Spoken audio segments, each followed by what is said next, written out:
Olá, paz de Cristo a você, meu irmão, minha irmã. Nós estamos iniciando hoje uma nova série de vídeos, né? E dessa vez nós temos um tema muito especial que é sobre as Sagradas Escrituras, né? E você é o nosso convidado especial a acompanhar essa série de vídeos que nós queremos fazer sobre essa reflexão das Sagradas Escrituras, né?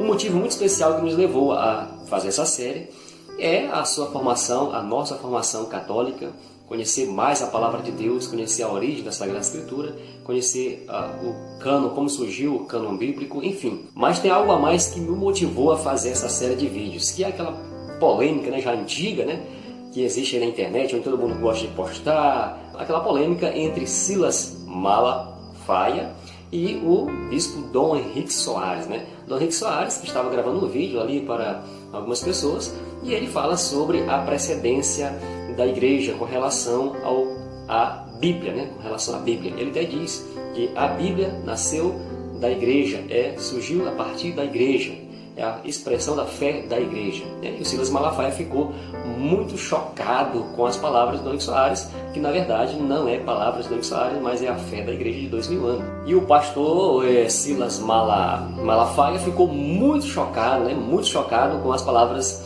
com o ensinamento, né, da igreja, né? E na verdade não sei porque o choque, né? Porque o escândalo de tudo isso que a igreja sempre ensinou, né? Essa verdade da nossa fé. E ele bate na Bíblia, pega a Bíblia lá, faz críticas ao Dom Henrique Soares, dá risada, gargalhadas, né? Desdenha daquilo que o Dom Henrique Soares falou e bate na Bíblia e diz porque a igreja nasceu da palavra, que a palavra é eterna, existe desde o princípio.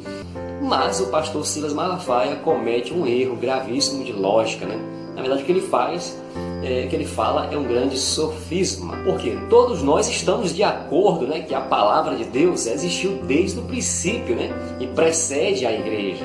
A Bíblia é a palavra de Deus, mas a palavra de Deus não é pura e simplesmente um livro. A palavra de Deus é o Logos de Deus, essa palavra que se encarnou, entrou na história. No princípio era o Verbo estava com Deus, o Verbo se fez carne e habitou entre nós. Então o Verbo se encarnou, não se encadernou. Não é simplesmente um livro.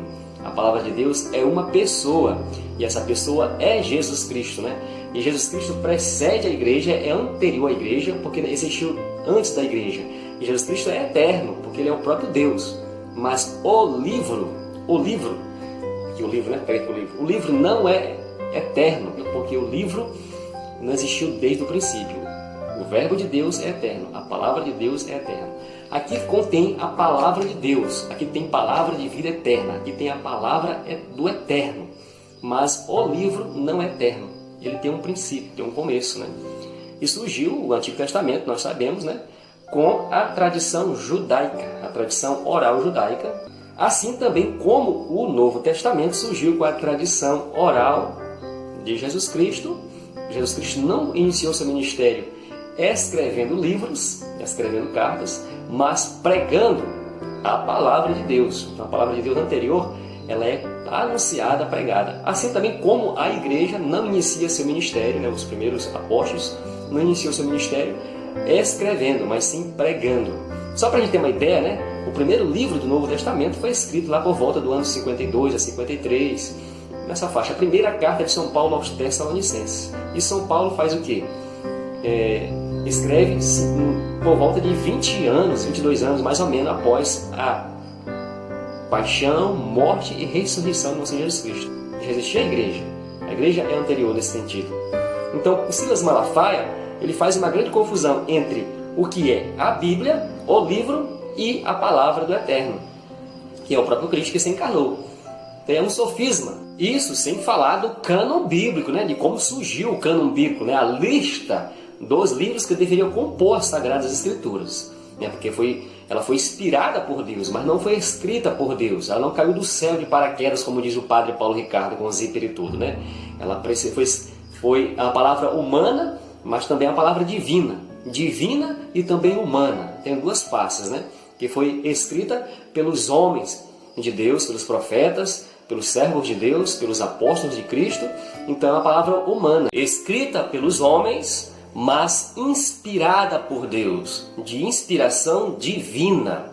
Nesse sentido, ela é a palavra de Deus, nunca deixará de ser a palavra de Deus, mas também é a palavra dos homens que, por inspiração divina, redigiram, compilaram e definiram o cânon bíblico. E o Silas Malafaia faz essa grande confusão e esquece que a lista desses livros tem a precedência da igreja, né? Foi 300 a 400 anos de briga nos primeiros séculos para definir quais livros deveriam entrar, compor na lista, né, das Sagradas Escrituras. E quem faz isso é a igreja, através dos seus concílios, através da tradição dos pais da igreja, a tradição apostólica e a tradição dos pais da igreja, né? Mas é isso que nós vamos, nessa sequência de vídeos, nessa série de vídeos, nós iremos tratar. Nós iremos fazer passo a passo, nós iremos fazer vários vídeos, não sei ainda de início quantos vídeos nós iremos fazer. Nessa sequência de vídeos que nós iremos fazer, nós iremos colocar para vocês as coisas mais simples, né, da Sagrada Escritura, como vamos dizer assim, o ABC da Bíblia, com coisas extremamente complexas que talvez você não saiba, né? Por exemplo, nós iremos falar sobre o seu processo de redação dentro da tradição semítica, judaica. Iremos falar sobre o seu processo de redação do Novo Testamento dentro da tradição cristã. Iremos falar sobre as línguas e também as traduções. Iremos falar sobre o cânon bíblico, como surgiu essa lista. Iremos falar da relação da Bíblia e igreja, que importância tem a Bíblia para a igreja. Iremos falar sobre a relação da Bíblia com os primeiros cristãos, os pais da igreja, a patrística. Iremos falar sobre a diferença da Bíblia hebraica para a Bíblia grega, para a Bíblia católica, a diferença entre a Bíblia católica e a Bíblia protestante. Então nós iremos trazer uma série de informações e vai nos ajudar na nossa formação bíblica cristã. Você vai estar imbuído de muitas informações e aprendizagem. Você precisa acompanhar todos os nossos vídeos, e aí você vai tirando aquelas conclusões, né, sobre aquilo que a igreja ensina, que Dom Henrique falou, aquilo que Silas Malafaia falou. Aí você vai tirar as suas conclusões. Até mesmo porque Dom Henrique Soares está falando da Bíblia, né? Ele faz referência à Bíblia, né? Ele fala que a Bíblia é a expressão da fé da igreja. E ele não confunde isso com o Logos de Deus que se encarnou, que é uma pessoa, que é Jesus Cristo, né? Então, de acordo com nossos vídeos, você vai abrindo a sua mente, compreendendo aquilo que a igreja ensina, dessa relação de Bíblia e igreja, né? Então, eu peço a você que curta nossos vídeos aqui no nosso canal, aqui no YouTube, curta, se inscreva também no canal, deixe o seu like, né? Deixe a sua joinha aí, e também você pode... não esqueça de apertar o sininho, né, para poder receber as notificações. No Facebook, curta, compartilhe, comente e fique à vontade. Um grande abraço a todos, fique na paz do nosso Senhor Jesus Cristo e aguarde o nosso próximo vídeo, que vamos entrar em cheio já com o estudo das Sagradas Escrituras.